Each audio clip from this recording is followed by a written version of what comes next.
네, 여야가 정기국회를 앞두고 1박 2일 워크숍과 연찬회가 오늘 마무리됩니다. 또 향후 계획을 담은 결의문도 채택될 예정입니다. 이런 가운데 이재명 대통령은 야당과의 회동 추진에 나섰는데요. 관련 내용 포함한 정치권 이슈들 김성환 시사평론가, 윤기찬 국민의힘 법률위 부위원장과 함께 짚어보겠습니다. 두 분 어서 오십시오. 네, 안녕하세요. 예, 안녕하십니까. 정기국회를 앞두고 여야 모두 워크숍 연찬회를 열었습니다. 1박 2일로 이제 진행이 됐고요. 말씀드린 대로 이제 여기에서 결의문이 채택될 예정인데 지금까지 나온 내용을 좀 보면요. 여당에서는 뭐 내란 청산이라던가 개혁 이런 부분이 강조가 되는 것 같고 국민의힘에서는 대여 투쟁이라던가 지금 뭐 보이콧 선언, 국회 보이콧 선언도 한 상황이고요. 정기국회를 앞두고 벌써부터 긴장감이 감돕니다. 사실은 이제 긴장감의 단초를 제공한 것은 여당이 있죠. 여당의 정청래 대표 체제가 나온 이후에 사실은 글쎄 야당 같은 국회 운영을 하고 계시기 때문에 그에 관련돼서 저희가 반응을 안 할 수가 없고 그것을 막기 위해서는 다양한 이제 방법을 강구해야 되는데 일단 장 대표 체제가 완성이 된 뒤에 당직 인선이 있겠죠. 그 뒤에는 정기국회 전에 당내 통합과 관련된 여러 가지 행보가 있을 것 같고요. 그다음에 그 당내 통합을 바탕으로 해서 대여 투쟁을 해야 되는데 대여 투쟁 방법은 다양한 고민들을 할 것으로 보이지만 예를 들면 개혁신당과의 연대나 조국신당과의 사안별 연대 이렇게 진영별로 진영을 넘나드는 행보를 해야지만 강력한 여당을 막을 수 있는 방법이 생기지 않을까라는 생각이 들고 어쨌든 대정부 질문이 9월 중순경에 있기 때문에 그때까지는 모든 것을 좀 어느 정도 정비하고 투쟁 방법을 마련해야 되지 않을까 그렇게 생각을 합니다. 하지만 단초 제공은 여당이 했다. 지금 너무 야당 같다라는 지적을 하셨어요. 동의하기가 어려운데요. 왜 지금 이런 상황이 벌어졌는지 국민의힘은 돌아보지 않는 것 같은데요. 많은 분들이 아시겠지만 내란 상황이 있었던 거 아닙니까? 그 전에 사실 윤석열 정권 권력형 비리가 지금 특검 조사를 통해서 계속 드러나고 있는 것처럼 국정 운영을 엉망으로 한 거 아닙니까? 그래서 정권이 바뀐 건데 그 부분에 대해서는 전혀 지금 생각을 안 하는 것 같고요. 지적하셨던 것처럼 정청래 대표가 지금 야당 대표를 대하는 방식에 대해서는 저도 좀 개인적으로 동의하지 않습니다. 근데 그렇다 하더라도 야당도 똑같이 자기 보호 본능이 작동해서 무조건 이재명 정부와 죽기를 각오하고 싸우겠다, 전쟁을 선포하겠다 이런 식의 표현을 사용하는 건 국민들한테 별로 그렇게 공감을 일으키지 못할 것 같아요. 근데 양쪽의 어떤 부분에 있어서 서로 간에 손가락질을 한다 하더라도 일단은 이번 정기국회 때 민주당 입장에서는 검찰개혁 법안을 비롯해서 개혁 법안들을 처리하는 데 주력할 것으로 보입니다. 그러니까 국민의힘은 당연히 거기에 대해서 반발할 가능성이 있고요. 그래서 상당히 전국이 좀 냉각될 가능성이 높지 않을까 그렇게 예상합니다. 네, 그 전국 냉각과 관련해서 지금 당장 눈앞에 부딪힌 암초가 국민의힘이 추천한 국가인권위원 선출안의 부결 논란과 관련한 부분입니다.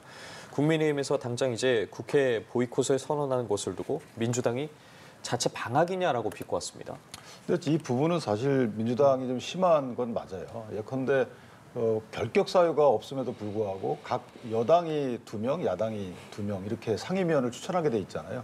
근데 그중에 한 명의 상임위원에 대해서 특정인에 대해서 변호를 했다는 이 전력을 문제 삼아서 부결을 시킨 거거든요. 부결시킨다는 의사 표현도 없다는 소리도 들릴 정도로 사전에는 특별한 의사가 없었다가 막상 표결에 가니까 부결을 시켰다는 겁니다. 비상임위 한 명까지. 그러니까 부결시킨 사유도 사실 납득이 안 되는 부분이고 예컨대 저희 당에서 논평에 나갔지만 어쨌든 특정인 변호, 특정 사건 변호 전력에 문제가 있다 그러면 문 전 대통령의 예전에 문제됐던 선상반론 사건의 변호도 문제가 있는 거 아니냐. 그다음에 이재명 대통령께서 했던 예전에 조카 관련된 변호도 문제가 있는 거 아니냐. 이런 식으로 무한히 확장될 수 있는 사안. 그러니까 보편성 없는 사유로 부결시켰기 때문에 이것은 심자랑 아니냐 이런 것이죠. 그러니까 단순히 통과 의례였던 이런 의결사항마저 어떤 심자랑 대상으로 삼게 되면 국회 운영 자체가 불가능한 꼴이다. 그래서 이 부분 관련돼서도 입장 표명을 민주당이 해주셔야 국회 운영에 어느 정도 적극적으로 나서지 않을까 이렇게 생각합니다. 부결 사유를 비롯해서 과정도 상당히 문제가 있었다라고 말씀해 주셨는데 당장 국민의힘에서 국회의장과 여당 지도부 사과해야 된다 요구하고 나서지 않았겠습니까? 근데 원인 제공을 누가 했습니까? 국민의힘이 한 거 아닙니까? 그러니까 특정한 자리에 있으면 자리에 어울릴 만한 사람을 추천해야 되는 거잖아요. 지금 이제 국가인권위원회입니다. 그러니까 대한민국 국가인권위원회는요, 우리가 독재 시절을 겪었던 것처럼 전 세계 일종의 인권 보호의 보루 역할을 했다고 하는 평가를 받았던 기관이에요. 근데 지금 인권위원회가 어떤 상황입니까? 오히려 내란 피의자를 옹호하고 내란 피의자 인권을 보호하자고 얘기했던 거 아닙니까? 그럼 내란 피의자로 피해를 입은 사람들의 인권을 얘기해야 될 사람들이 오히려 권력자의 인권을 보호하자고 얘기를 하고 있는 처지가 돼버렸어요. 이런 인권위원회 누가 만들어놨습니까? 그리고 난 다음에 국민의힘에 또 추천한 인사들 계속 지금 부결되고 있는 상황인데요. 내란을 옹호하죠. 그리고 폭동을 부추겼던 정광훈 목사를 변호했던 사람을 결국 인권위원으로 추천을 합니다. 지금 우리가 내란을 겪었던 상황이잖아요. 그 누가 동의할 수 있겠습니까? 지금 여당이 동의할 수 있겠습니까? 그 부분에 대해서. 그리고 또 한 사람은 대학 교수인데도 불구하고 극우 모임에 참여를 했다고 하는 의혹을 받고 있고요. 무엇보다도 특정 종교의 자유를 지금 하고 있는 사람입니다. 한 언론과 인터뷰한 걸 보니까 개신교 기독교 재단에서 운영하고 있는 대학에서 교직원을 뽑을 때라든가 또 학생들을 가르칠 때 교직원이 특정 종교 성향을 갖고 있어야지 된다고 하는 조건이 있었던 것에 대해서 인권위원회가 개선을 권고했거든요.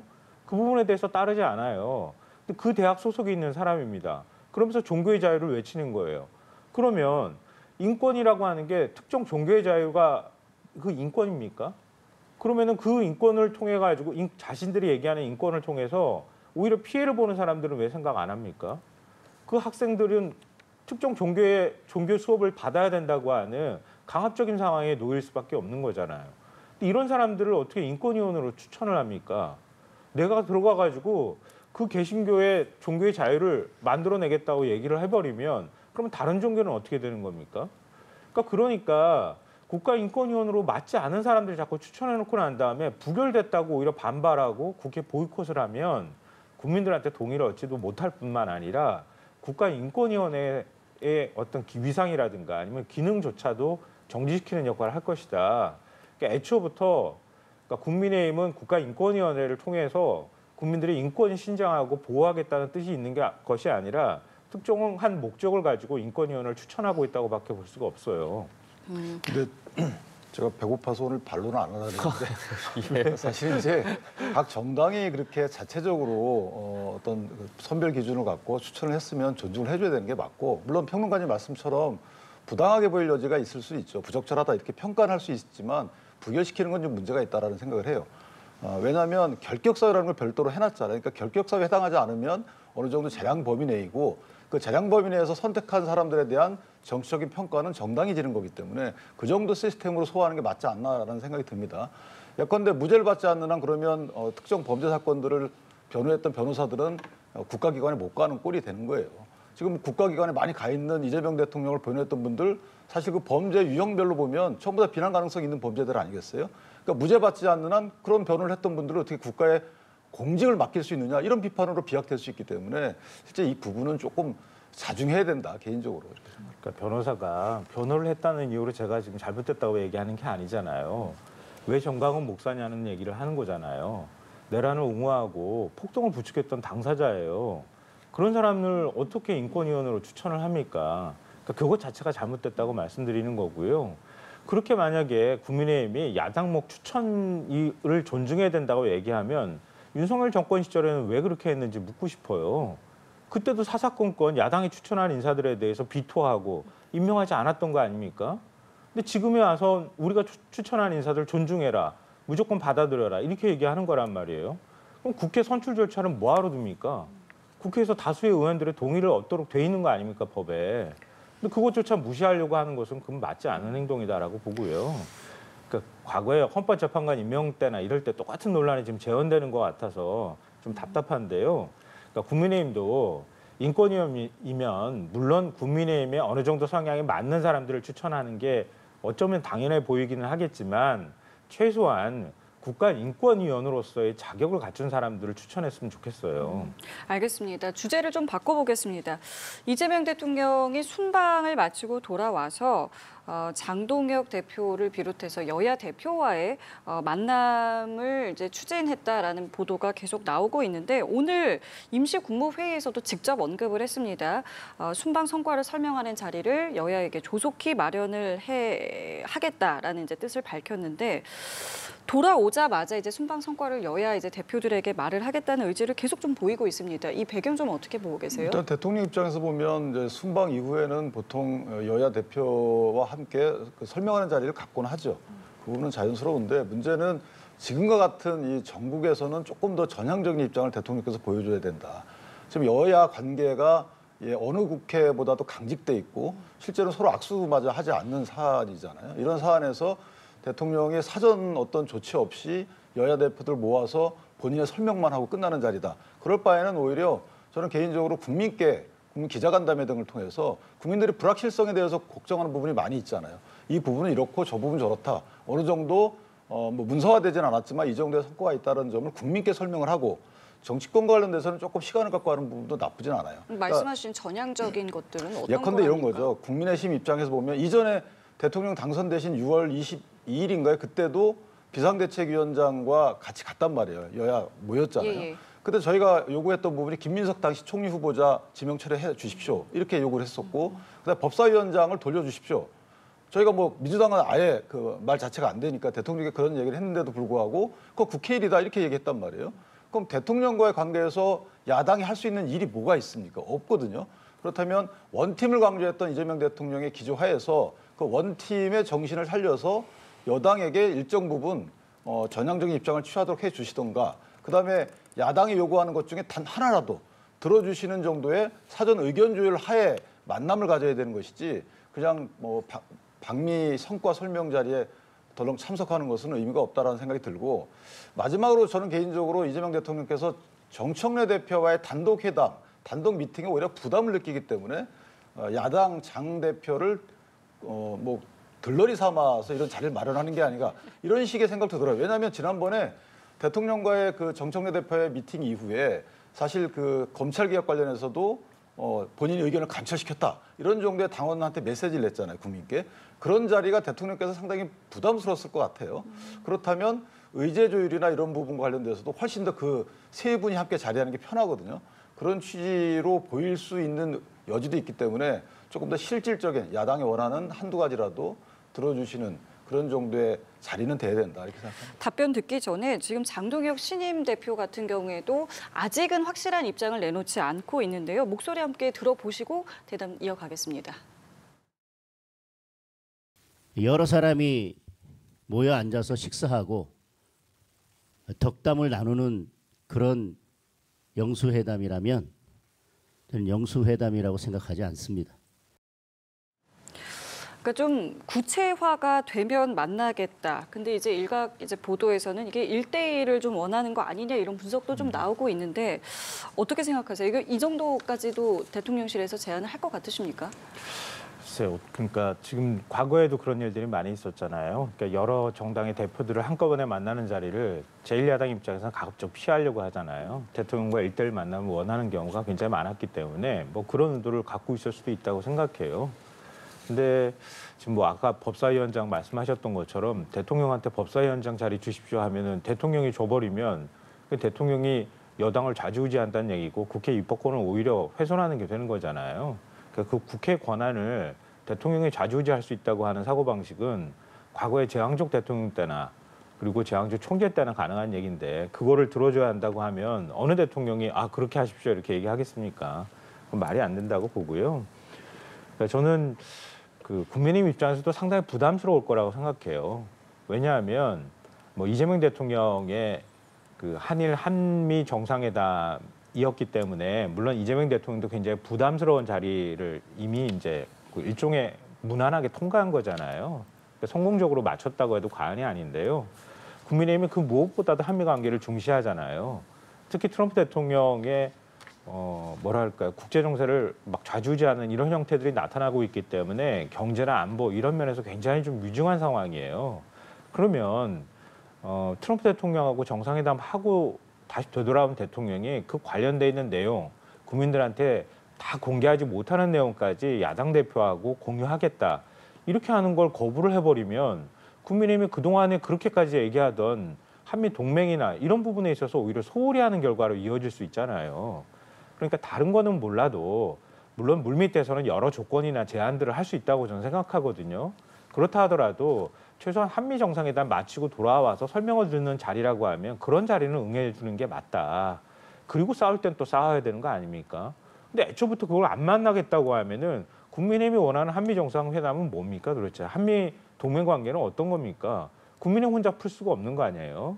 그러니까 그런 면에 있어서는 지금으로서는 응하는 게 맞다라고 생각합니다. 예, 알겠습니다. 자, 그리고 주제를 바꿔봐서요. 이제 검찰 개혁을 놓고 불거진 당정의 이상 기류가 봉합된 모양새입니다. 정청래 대표와 정성호 법무장관의 발언 준비해봤는데요. 듣고 나서 대담 이어가 보겠습니다.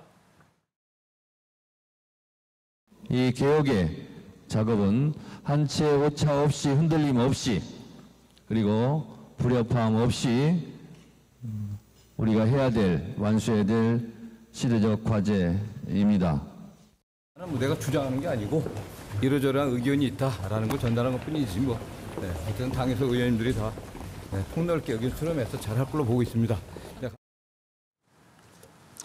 들으신 것처럼 당초에 이제 당정 간의 이상기류라고 해야 될까요? 이 부분과 관련해서 이야기가 나왔던 게 민주당에서 중대범죄수사청을 법무부가 아닌 행안부 산하에 두는 것에 좀 무게를 두자 정성호 법무장관이 경찰의 권한 집중에 좀 공개적인 우려를 표명하면서 여러 이야기와 추측들이 나왔습니다. 일단 정 법무장관이 지금 이러저러한 의견을 전달한 것뿐이다라고 이야기를 하면서 봉합이 됐다고 해야 될까요? 좀 어떻게 흘러갈 거라고 보세요, 이 부분? 어떤 방식으로든 조율할 거라고 생각해요. 더 이상 파열음이 커지는 건 대통령도 마찬가지고 지금 여당 입장에서도 굉장히 부담스럽거든요. 그런 면에서는 한편으로는 국민들이 이런 문제에 있어서 혼선을 빚거나 이런 것들에 대해서 바라지 않을 거라고 생각하기 때문에 조율을 좀 잘 해야 되지 않을까 이런 생각은 하는데요. 또 저는 약간 반대 입장을 또 가지고 있어요. 뭐냐면 검찰개혁이라고 하면 이게 그동안에 뭐 우리나라에서 개혁되지 않은 곳은 검찰밖에 없다 이렇게 얘기를 할 정도로 굉장히 어려운 과제입니다. 근데 그 굉장히 어려운 과제를 하는 데 있어서 집권 여당에서 내부적으로 뚝딱뚝딱 만들어서 그냥 법안 처리한다? 아마 국민들이 동의하기 쉽지 않을 거예요. 특히 법률 서비스를 받는 국민 입장에서 보면 어떤 방식으로든 개혁이 이루어지면 그 피해를 받을 수도 있는 우려가 있단 말이에요. 그럼 공론화 작업을 하는 거는 불가피하다는 거예요. 그러면 공론화 작업할 때 어떻게 서로 간에 이견이 노출되지 않을 수 있겠습니까? 그러니까 오히려 더 시끄러운 게 민주성에 더 가깝다라는 생각도 해요.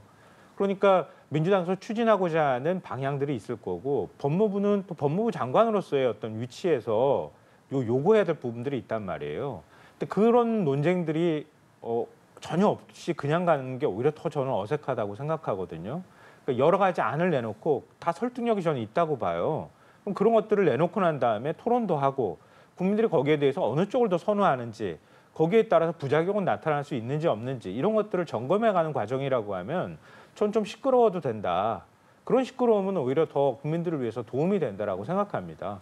그러니까 일단 단계적으로 하기로 했잖아요. 그러니까 추석 전까지는 정부조직법 개편을 먼저 하고 그리고 난 다음에 구체적으로 검찰에 보안 수사권을 줄 건지 말 건지 어느 부처 산하로 둘 건지 이런 부분에 대한 세부적인 내용들은 그 다음 단계로 넘어가는 거니까요. 일단 큰 틀 안에서 동의가 됐던 부분에 대해서는 서로 간에 법무부 쪽하고 민주당이 좀 서로가 미리 사전 조율을 해서 정부조직법 개편안은 처리하고 그 다음에 가는 과정에 있어서 서로 간에 이견차가 있는 부분들은 그런 것들은 적극적으로 오히려 더 토론하는 게 맞다라고 생각합니다. 오히려 건강한 논의의 과정이다라고 말씀해 주셨거든요. 예, 저도 뭐 동의를 하고요. 다만 이제 정성호 법무장관이 본인의 소신이나 그 어떤 변경 과정에 대해서 철회하는 것이라고 보기 어렵고 당정 갈등으로 비춰지는 것이 부담스러웠던 거죠. 그래서 앞으로는 당내에서 아마 논의가 될 걸로 보여져요. 정성호 장관이 국회의원 신분이기도 하잖아요. 그러니까 화두를 던졌기 때문에 실제 당내에서 이제 지금 정성호 법무장관이 견지했던 그 입장을 주장하는 분들이 나오기 시작할 겁니다. 그래서 당내에서 여러 가지 의견 교환 과정이 있을 것 같고 그 부분은 당연히 있어야 되는 것이 이게 지금 변경 과정이거든요. 개혁이라고 말을 하지만 개혁이 아니라고 볼 여지도 있어요. 오히려 국민께는 사법 서비스에 구멍을 가져올 수 있는 계약일 수도 있는 거기 때문에 다양한 의견을 당연히 반영해야 되는 거고 특히나 이 검찰이 현재 갖고 있는 것은 부패 범죄 등 몇 개 안 됩니다. 이 검찰의 수사 대상은 누구냐? 고위공직자 내지 있는 분들이에요. 그렇다면 그 사람들에 대한 수사권을 왜 없애려고 그러는 거냐? 없애서 행안부 산하로 중수청을 만들어 글로 옮기려고 하는 도대체 이유가 뭐냐? 여기에 대해서는 국민적 의구심이 있는 거거든요. 저도 의구심을 갖고 있어요. 굳이 왜 이렇게 하느냐? 경찰이 원하는 검경개혁의 원래 핵심은 영장 청구권을 검찰도 갖게 해달라 이거였어요. 검찰이 영장 청구권을 갖고 경찰도 갖게 되면 서로 경쟁하고 서로 견제하고 균형 잡힌 수사기관끼리 경쟁이 되는 것인데 지금은 쏠린다는 거죠, 한쪽으로. 그럼 그 경찰의 이런 과도한 수사권, 행안부 산하에 있는 과도한 수사권을 누가 견제할 것인가? 국민들은 모르는 사이에 정치권을 향한 칼날은 무뎌지고 국민들은 사법 서비스에 구멍이 나고 이거 어떻게 할 거냐? 여기에 대한 근본적 문제 제기를 작은아마 정성호 법무장관이 했던 걸로 보여져요. 저는 정성호 법무장관의 안도 찬성하지 않지만 가장 핵심적인 문제 제기를 했다고 보여지기 때문에 그 부분에 대해서는 민주당이 여당이라면 책임 있는 여당이라면 최소한 그 정도에 관련돼서는 당내에서 논의가 있어야 된다. 저 그렇게 생각합니다. 알겠습니다. 자, 그리고 법사위 상황도 좀 보겠습니다. 국민의힘의 법사위 간사를 오선의 나경원 의원이 맡게 됐습니다. 이게 통상 간사직은 이제 재선의 의원들이 맡는 경우가 많은데 원내대표, 오선의 원내대표까지 지낸 이제 나경원 의원이 내정이 됐습니다. 이번 국민의힘의 결정에 대해서 어떻게 좀 보셨습니까? 추미애 법사위원장이 굉장히 두렵구나, 굉장히 걱정하는구나 이런 생각을 많이 했어요. 근데 육선의 법사위원장도 굉장히 이례적이기도 하고요. 또 민주당 입장에서 검찰 개혁을 완수해야 된다고 하는 그런 굉장히 중요한 과제가 있기 때문에 추미애 법사위원장을 임명한 것이 아닐까 생각하는데요.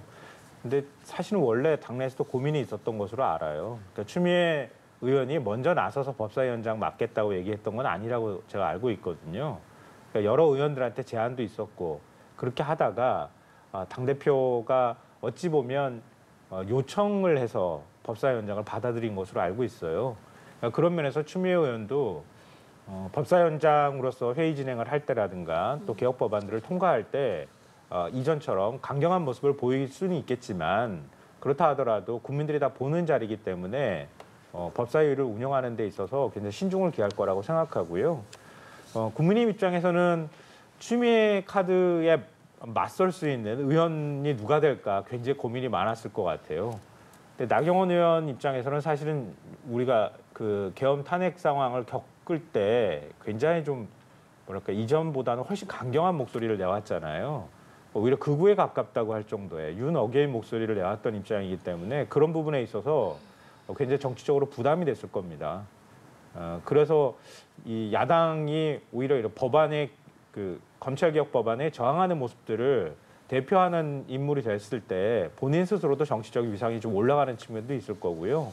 당 차원에서 봤을 때에도 오선인 나경원 의원이 가서 추미애 법사위원장과 대립하는 모습이 나타나거나 또 그렇게 유연하게 좀 노련하게 추미애 위원장하고 같이 맞설 때 국민의힘 입장에서도 상당히 좀 안심이 될 수 있는 측면이 있을 것 같아요. 그런 점들을 다 노린 것이 아닐까 생각합니다. 개인적인 측면 또 당의 측면에서의 분석을 해주셨는데 뭐 공감하세요? 일단 저 자리는 미움받는 자리가 될 가능성이 크죠. 그래서 뭐 어떤 분들은 도피성 사보임이다라고 하는데 그러기에는 안 맞아요. 미움받는 사람은 오히려 더 강한 탄압을 받을 거 아니겠어요. 그러니까 그런 시각은 맞지 않는 거고 나경원 의원이 이전에 추미애 전 장관이 법사위원장으로 올 때 강력하게 반대했었거든요. 법무장관 시절에 큰 논란을 갖고 왔던 추미애 장관의 여러 행동들에 대해서 이게 걱정된다 이런 식의 얘기를 해서 저는 개인적으로 나경원 의원이 뭔가 막으러 갔다라는 생각이 들고 사실은 특검법 개정안도 지금 법사위에 올라가 있을 상황이고 그다음에 검찰개혁 관련돼서 또 법안들도 이제 될 거 아니에요. 그것들을 막아야 되겠다라는 생각에 간 걸로 보이고요. 뭐 또 정치적인 말씀 주신 그런 시각에서 보면 지난 동작을 그 지난 총선에서 거기서 붙을 뻔했잖아요, 두 분이. 근데 추미애 장관이 하남 쪽으로 가는 바람에 그 빅매치가 성사가 안 됐어요.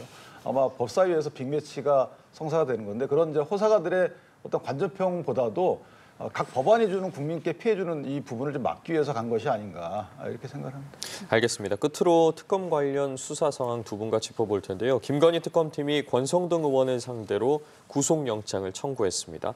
이번 영장 청구에 대해서 권 의원 같은 경우에 불체포 특권 뒤에 숨지 않겠다. 당당히 수사를 받겠다는 입장인데 2023년에도 국민의힘 의원들과 함께 불체포 특권 포기 서약을 하지 않았겠습니까?